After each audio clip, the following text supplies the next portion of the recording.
I try to take it to as many car shows as I can. People seem to get a kick out of seeing the car, and I try to be a good custodian and let people sit in it, tell them all about the car. But that's always been a constant when I've owned the car, which is that there's always been this huge interest in the car. And the restoration blog, 1.3 million views. I never thought there'd be that many people who want to see me stumble around my garage. But there you go, there it is.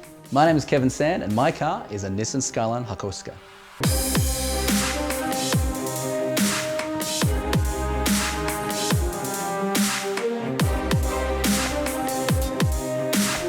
Well, as long as I can remember, I've just been into cars. My history with the Hakosuka is a little bit convoluted. I own one today is really by accident. I was traveling in Japan with a mate of mine, and we were wandering around Tokyo. We were completely lost. But what was there? A workshop by the name of Victory 50, which is one of the famous and one of the biggest Hakosuka restorers and workshops in Japan. And that was really that moment where I think the flame was lit. And I remember telling my mate, look, I'm gonna get one of these. These are cool.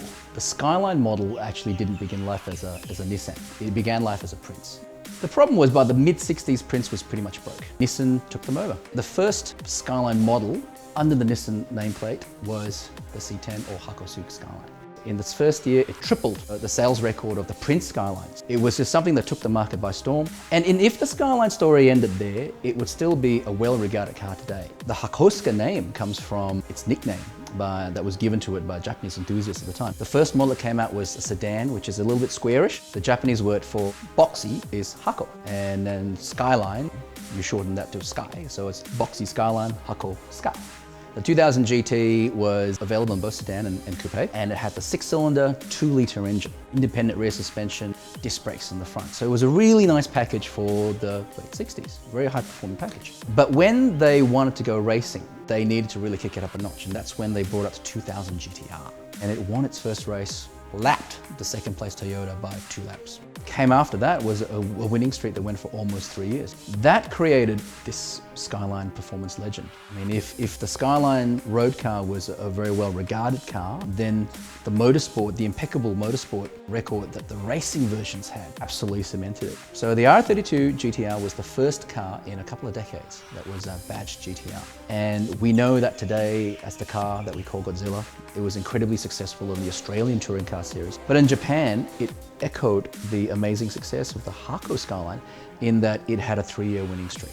Today, a real 2000 GTR Hako Skyline is an extremely rare thing. They only made 1,900 of them back in the day, so they were considerably rarer than the later R-Series GTRs where they made tens of thousands of them. And today, there's only a few hundred 2000 GTR Hakos still in existence, but it's such an icon that a great number of the GT base models, which is the level just below GTR, have been converted into, I guess you could say, GTR hot rods.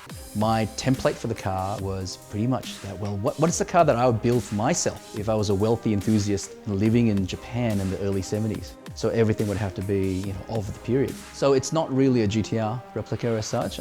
It's just mainly my hot rod and my interpretation of what a hot Skyline should be. So I contacted the broker, and I think we probably went through about 30 or 40 of them before I found this car. But I fell into the trap that everyone falls into, which is I opened a picture one day and the sexiest car popped out on my computer screen and I had to have it. So from that point on, I wasn't asking a lot of questions about its condition. It just sat right in the pictures. And there's something about that moment, it just spoke to me, and I felt that's my car. And when it arrived, it was a bittersweet moment because on the one hand, I had a Hako Skyline. Then I had to start the engine and it wouldn't start, and the floors were, suddenly I realized the floors were full of water. The clutch was stuck on the floor and the brakes went all the way to the floor, firewall, and I couldn't get into gear. Straight up, I thought, okay, this is going to need a little bit of work. So I think it was an abandoned project. It had some good bits on it, but it was then loosely slapped together into a Hako-shaped ball of parts and then shipped overseas to me. So the car went into my garage and didn't come out again for about 2 years.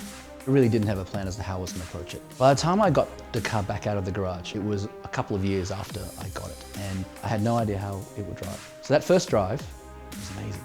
It just felt like everything I wanted it to be. But then I remember thinking, okay, this is why this is such a revered car in Japan.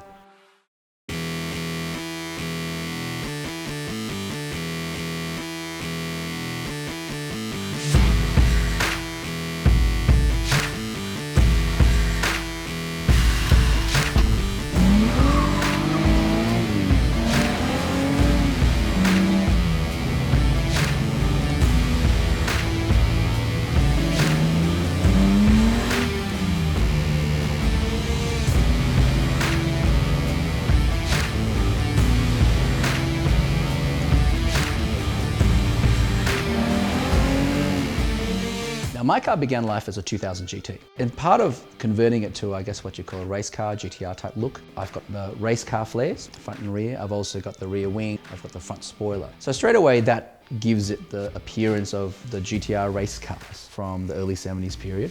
It's an L28 Nissan, which is 2.7 litres. Now this is bought to 2.95 litres. It's got 11:1 HKS pistons. Cylinder head's very, very radical. It's been shaved, it's got a lot of headwork. Normally the intake ports are 35mm in diameter, these are 41. So it's really hogged out. It's got a 300-degree works rally cam. It's got triple Weber carburetors. It's got an MSD electronic ignition, and it puts out, it's an honest 250 horsepower. So she goes okay.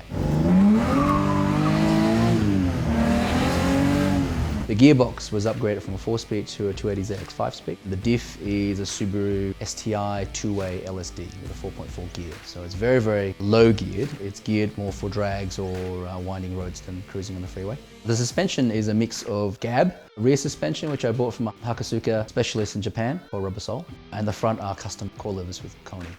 I did go through a period where for about a year I was too scared to drive it because the valleys were going up and I was thinking, well, if someone runs into it, I'll never be able to get another one. But then I realized that, well, why do I have the car if I don't drive it? It just puts such a big smile on my face every time, even after 10 years. I do drive it, I do enjoy it. I recommend that, if anyone out there with an old car, if you don't drive and enjoy it, you're really wasting it. It's there to be enjoyed and they waste away if you don't.